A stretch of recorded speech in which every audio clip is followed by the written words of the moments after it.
Hari ini gue kedatangan, enggak sih, gue yang ngedatengin barangnya sih, yaitu Acer Swift 5. Dan ini hands on ya, jadi tidak berekspektasi gue bisa membahas performanya, tapi gue bisa kasih kisi-kisinya dikit. Dan sebelum itu kita intro dulu.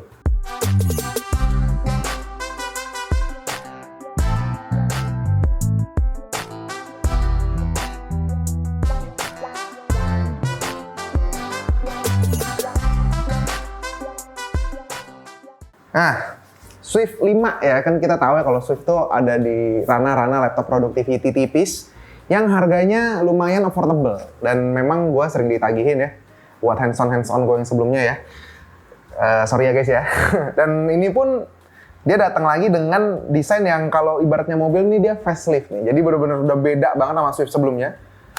Nih lu bisa lihat dari pemilihan warnanya juga udah baru banget ya. Ini pemilihan warna yang menurut gue sangat tidak Acer sekali ya.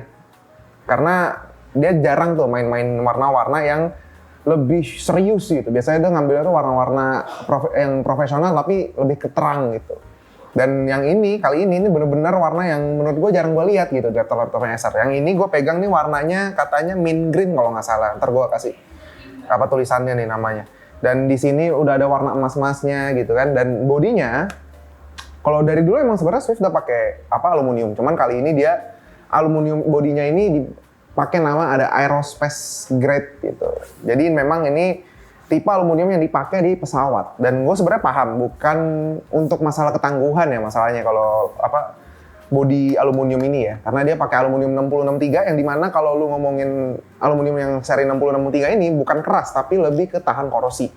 Yang berarti yang dipikirkan adalah seberapa lama di laptop bakal bertahan dengan warna dan juga bentuknya seperti ini. Kalau ngomongin aluminium tersebut, jauh lebih make sense karena bodinya ini full CNC ya. Yang atas bawah, ini kalau lu lihat dari close up-nya tuh lu bisa kelihatan di sampingnya itu ada CNC mark orang sebutnya. Jadi kayak ada bekas mesinnya gitu loh, yang ada garis-garis brush-nya itu. Dan sama mereka dilapisin warna emas. Ya memberi sedikit kayak ada biar catchy gitu kelihatannya ya. Dari segi ukuran sebenarnya nggak ada yang beda jauh sama Acer Swift sebelumnya. Cuman akhirnya Acer main di ranah layar 16:10.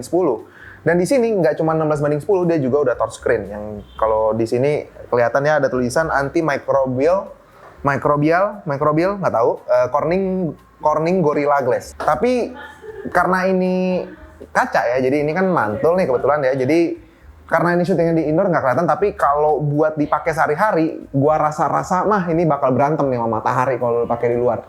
Karena dia kaca, jadi kalau lu beli laptop ini dan lu mau bawa keluar, gua sarankan untuk lu pakai bukan anti gores sih, kayak yang pokoknya matte atau anti glare lah gitu. Gue kelupaan nih untuk ngomongin si layarnya yang udah pakai QHD resolusinya alias 1440p. Dan memang menurut gue agak kegedean sih untuk laptop yang segede ini. Tapi ya biar gambarnya lebih crispy kali ya.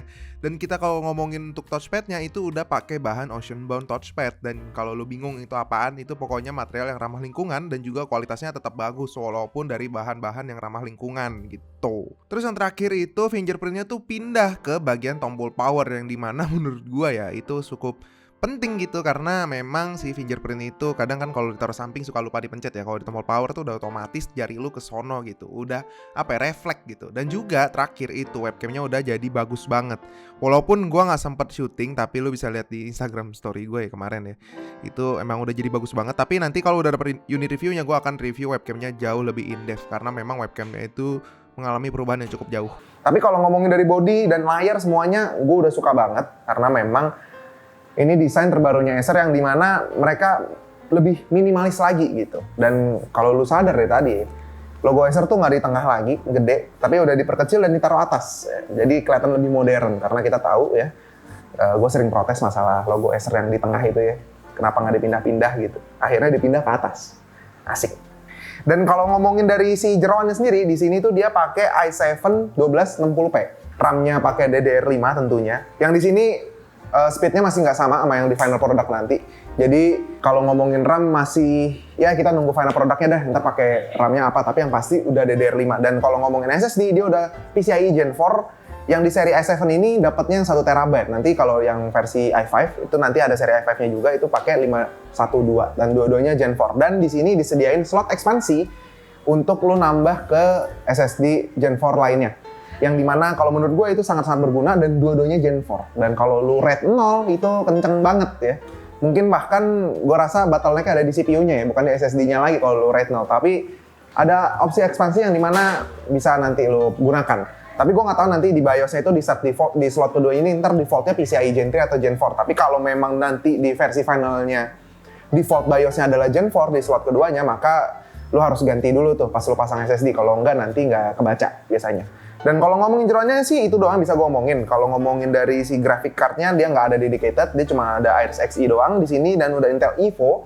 Dan kalau ngomongin Intel Iris Xe ya kalau ngomongin integrated graphic card sih bisa dibilang dia salah satu yang paling kenceng ya. Dan setelah gue cek pun ya buat main game e-sport ini udah pasti aman dan lagi performanya ini naik lumayan jauh dari seri sebelumnya. Yang dimana kalau lo ingat di seri sebelumnya Acer Swift itu kipasnya cuma ada sebelah doang, di sebelah sini kalau nggak salah. Dan selalu satu doang. Dan di seri yang ini dia ada dua dan tentu ngebantu ceiling performa dari si laptopnya itu sendiri. Dan kalau ngomongin dari port-portnya ini masih lengkap ya. Ada Thunderbolt 2. Ya nanti di close up aja ya. Thunderbolt 2, sebelahnya ada HDMI, sebelahnya lagi ada USB Type A yang dimana bisa support USB charging. Berarti kalau laptopnya tutup lo tetap bisa ngecas.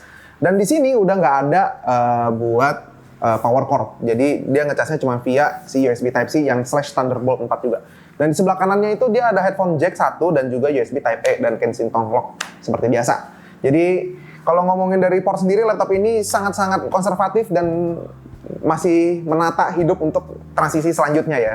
Dan karena bisa dilihat di sini akhirnya mereka ngilangin charging portnya sendiri dan akhirnya mereka bisa ngecas langsung pakai Type-C yang dimana saya sangat suka itu karena handphone saya bisa ngecas 65 watt, laptop ini juga 65 watt, jadi gue cuma perlu bawa charger satu kemana-mana, nggak perlu bawa banyak-banyak gitu. Dan kalau ngomongin dari si laptopnya ini sendiri harganya kayak gimana?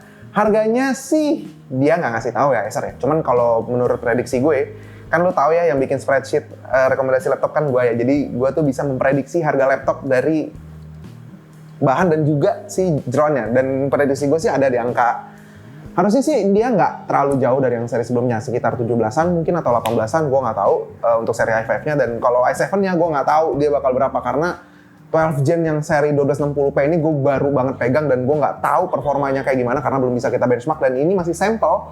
Dan kita tahu sampel tuh selalu nggak sama final produknya, bisa lebih baik atau mungkin sama gitu. Gue nggak tahu, gue nggak bisa memberi apa ya, testimoni kali ya. Tapi kalau kritik untuk barang ini ya, untuk si laptop ini ya, menurut gue ayolah, trackpadnya lah.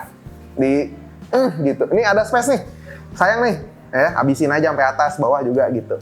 Sayang banget gitu. Masih nggak segede itu. Walaupun ya udah segede spacebarnya. Kalau bukan desainer sih harusnya nggak terlalu peduli sama trackpadnya. Dan sedikit apresiasi ya untuk yang bikin LED board keyboardnya ya. Bagus. Udah nggak bleeding berantakan. Sekarang udah rapi. Dan kalau dari gue sih segitu aja untuk hands-on-nya. Dan kita tinggal tunggu tanggal rilis barang finalnya. Gue sih tadi dapat kabar sih masih lumayan lama ya. Tapi gue nggak tahu kapan. Tapi yang pasti yang ini gue review nih. Jadi lu nggak perlu nagih-nagih, nggak perlu sampai nge-DM ya, santai aja. Ini pasti akan gue review nanti. Nanti setelah juga ada satu laptop lagi. Ya pokoknya pasti ntar akan gue review. Tapi nggak dalam waktu dekat. Jadi segitu aja. Bye-bye guys.